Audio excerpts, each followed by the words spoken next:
Hey guys, how's it going? Hope you're all alright.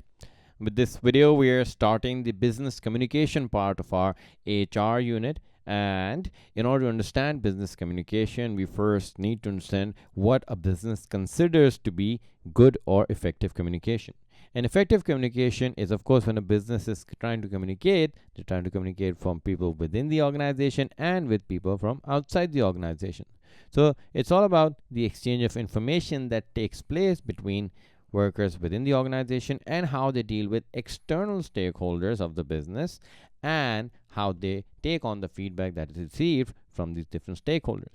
Now, the way to understand is that a business is, of course, a combination of the different units, the different functions, or the different departments, as they are called. And we know that the success of the business lies in those departments communicating well between each other, so that there's coordination. And until and unless all departments are working towards the same objective, until and unless they're communicating clearly, they won't be able to help achieve the business achieve its overall targets. So communication is vital. Everyone needs to know where everyone is up to, so that they're all converging towards the same target together. So when it comes to communicating within the business, the internal stakeholders, of course, the first people you will think of is your staff.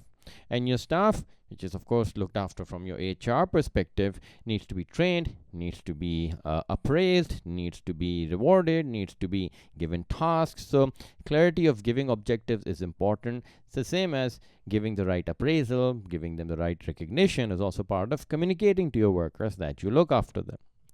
From a marketing perspective, of course, they have to get a better understanding of your customers. And that's where the marketing department needs to be clear in its research methods, make the right questionnaires, ask the right questions, be clear about it, and of course, bring feedback as well for the company.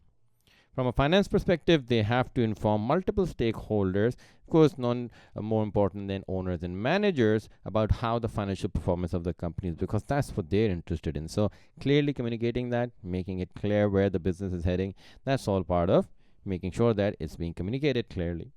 From an operational perspective, it should be absolutely clear when the order needs to be completed by, how much inventory is needed, because all your resource and all your costing is dependent on that. Then eventually, as we've seen, all departments must be working well with each other, which is an integrated business.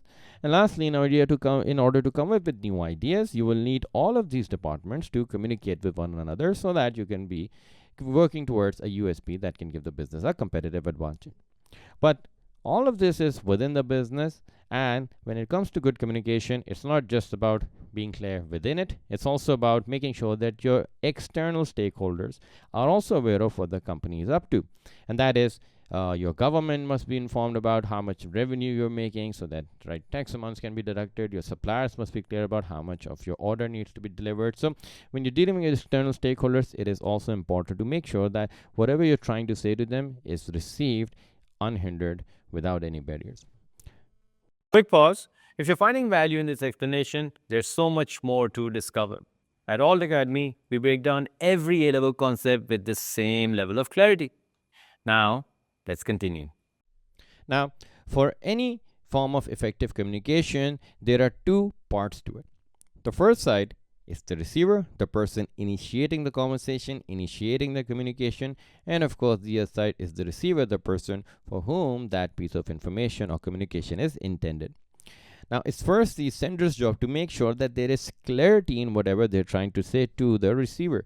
Now, this could be the manager talking to the worker. It could be the CEO giving instructions to all the managers.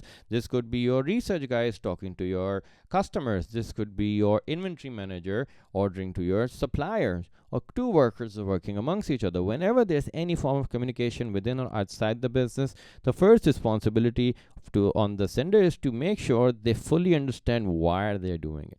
What's the aim? For example, if it comes to market research, make it easy for the consumers to answer. No more longer postal questionnaires. Maybe if you can't see them, you can't see their emotions. So first, understand what it is that you're trying to gain in terms of the response from the person who's getting your message. So it could be promotion, it could be ordering, it could be simply updating on company performance. So be clear on what you want to do. And the second part of that is to make sure that you're using the right language and the right medium. So not everybody has the same grip on all languages. There is, of course, our diversity policy, which all HR would want to implement, because that's what you want. You want more variety, more types of brains working on your problems. So there is diversity, and with that means you'll have to vary the way you communicate with one another. So the use of the right language is important, not very technical, and use of the right medium. Some people are good visual learners. Some people need electronic copies of the message. So different people receive messages differently. And that's something that must be in the mind of the sender when they start their side of the communication. Then the biggest problem that comes between the sender sending their communication and the receiver receiving it are the barriers that might come up along the way. These might be perhaps the internet going out, so the electronic message not received. This could be distractions or noise, which means that a visual or audio message is not clearly received. So whenever there are things that break the message, whenever there are things that distort it, makes it difficult for the receiver to receive, that's where we know that there are certain barriers. And we'll soon be looking at the different kinds of barriers that businesses face when they're trying to communicate. However, if you can find ways to overcome these barriers, which we will soon in a following video, that's when the responsibility then falls on the receiver. The sender's done their part. Then the receiver who's receiving the message has to make sure that they fully understand the meaning of the message. What is it for? Is it an objective? Is it an appraisal? Is it an order? Is it an idea that you need to work on? So make sure whatever the message is, you understand fully. Don't just hastily read through it. And then, if you've understood it, then you must be ready for a response. And that's where an appropriate response with the right language and the right medium must be chosen by the receiver to send their feedback or the response to the sender. For example, if you are a market researcher and you go and ask the consumer what type of chips would you like, spicy or salty, then if they've received it clearly, if they've tasted it, if they have clear idea of what you're asking, only then would they be able to send you the right message. And once that is done, the message flies from your receiver back to your sender, and that's where you are sure that whatever your objective of this whole exercise was has been achieved. Now that that's taken care of, head on over to altacademy.org to watch the rest of our A-Levels business videos. Over 60,000 students have already taken the leap.